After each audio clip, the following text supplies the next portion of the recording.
Okay, in this short video I want to talk about another peg that can help us grab a hold of what this concept is, postmodernism. And this one is isolation.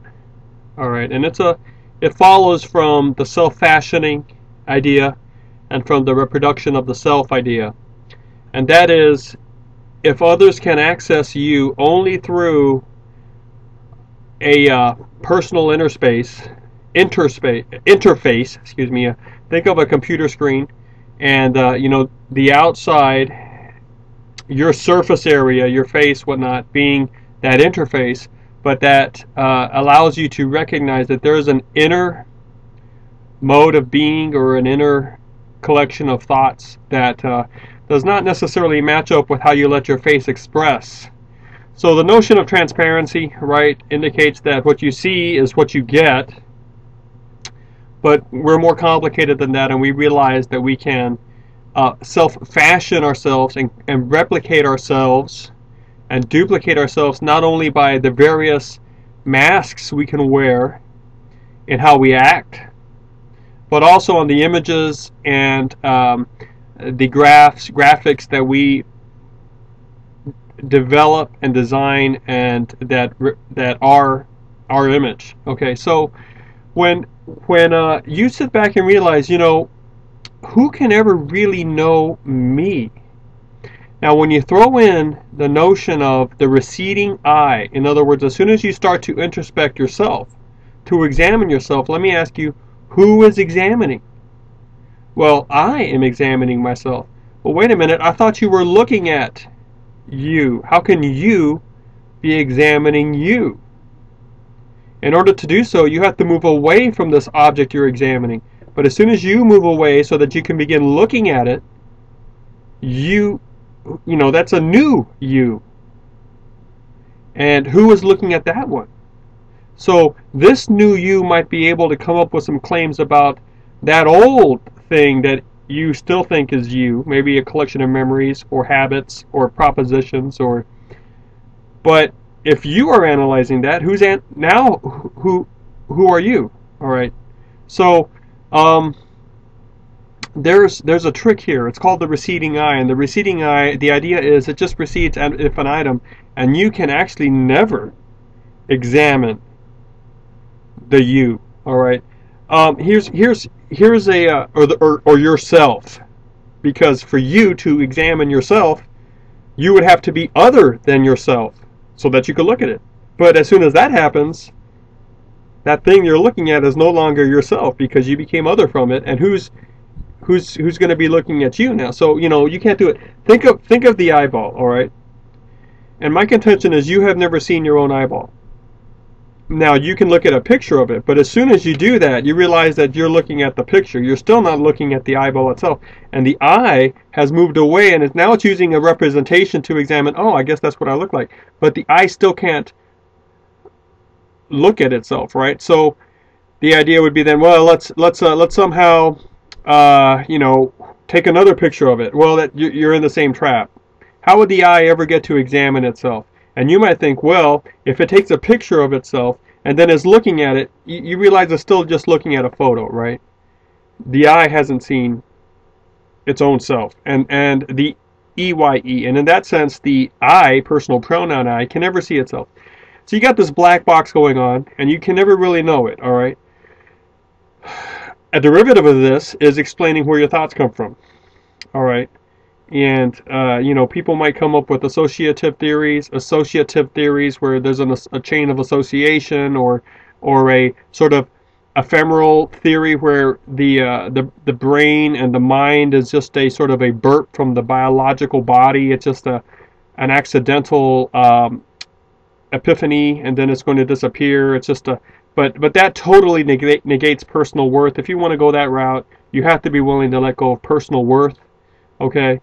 So the whole notion of even explaining where thoughts come from gets very, very complicated if you really want to parse it out correctly and consistently and in a sustained manner to its further extremities. As you walk down this path logically, you realize you can't even tell where your own thoughts are coming from. So a notion that's coming here from us, I can't really depend on the exterior data I get when I meet other people to tell me that I know this other person.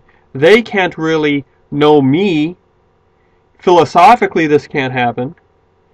Now, what about just practically, in everyday life? Do I ever get to be around someone long enough so that I sense I get to know this person? And am I ever able to develop chains of commitment so that he and I or she and I don't end up betraying each other in some sort of essential way? Now, what I mean by that is turning out to be eventually someone else that was not who we thought those people were.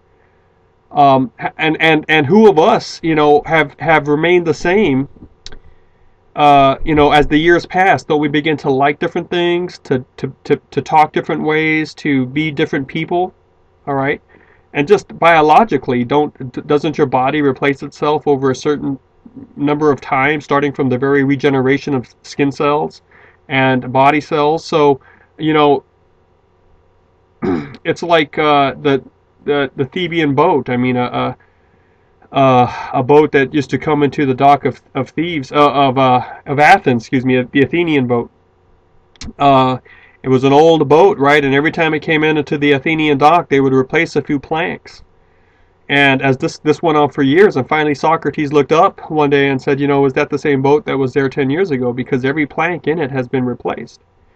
So in that same way, your body is not even remaining the same for you, and your thoughts certainly aren't. You can't even tell me where they're coming from. So this whole notion of the stable self is very elusive for the postmodern. The postmodern will feel this intuitively. Those that have thought about it and have read some of the literature may be able to begin to articulate the problem, but the burden of the problem is nonetheless there for everyone who is just operating in this culture sort of uncritically and just having been raised up in it. So this leads to the question of, can I ever actually get out of myself and truly know other people, and can they do the same to me? And one easy answer to reach is no. All right. Not in any truly essential way that can be depended upon. And this in turn leads to isolationism, sort of a core loneliness that is felt beyond all the accepted and conventional activities that can fill up your day. All right, you still sense that you have missed connections and that you are unconnected to others. So this is the idea of feeling lonely in a crowd, because you just realize, I just don't know anybody here, and they don't know me, and we've been together for 5 years. So if you're in that situation, you may begin to lose hope that anyone can actually ever know anyone else, that philosophically or logically it's impossible. And this may cause you to kind of throw up your hands and to accept isolation, to accept loneliness as a fact of life rather than a pejorated condition, or a condition that has come about because something was wrong in life. This may begin to convince you, not the video, but I'm talking about the experience, that loneliness is in fact an inherent position of the human life, and that may I can't really see how, if you posit the way that the self can reproduce itself, and in this form of simulacra, especially mediated simulacra, replications of itself, and if you think about the philosophical conundrum of the black box that is the receding eye, this may be a conclusion you are led into. Okay, now I think there are ways out of it, but you have to be willing to give many things an open mind, an open consideration, to find the solution out. But being raised up in a culture that to this point has already had 3 decades of the postmodern activity levied upon it by itself, it could just be a natural reaction for you to embrace isolationism. Now, one thing that comes from this, okay, is a sense of a lack of affect. Now, what I mean by affect is emotion. the empathy or the sympathy you are supposed to feel by relating to the conditions of others. But because someone who has been trapped in this isolation has lost connection and has thus lost the practice of truly sympathizing and empathizing with others, there seems to be this weird vacuity or emptiness when events arise around you in other people's lives, and you know that from other literature, from other people's testimony, that you should be feeling a certain way because this was someone that was close to you, but yet you look inside and you feel nothing. That could be a symptom of living in this isolated condition, this genuinely isolated condition for too long. Now again, I'm not saying that you're not around people. I'm just saying that you have not connected with them in any meaningful way because you don't trust them and they don't trust you, essentially. You may say you do, and you may actually enjoy being around them and have some laughs and have something you call a relationship or a friendship for a couple years, but because you've seen them fall away and evaporate, you don't have any essential trust that this relationship is ever going to be any different, so you withhold the true connections that you're supposed to give into the relationship, and you are eventually eroding your ability to sense the empathy and the sympathy that should be at play. All right, to help you to help you have a sense of justice, social justice, to help you be concerned and active about certain things. So because of the ability to replicate the self and to doctor the image and self-fashioning, you can even put on a display of this empathy or this affect, but in fact it really isn't there. And so I think that that's another symptom of having lived in the isolated position, that itself is stemming from the self-fashioning and the replication of the self that postmodern says we should be doing naturally.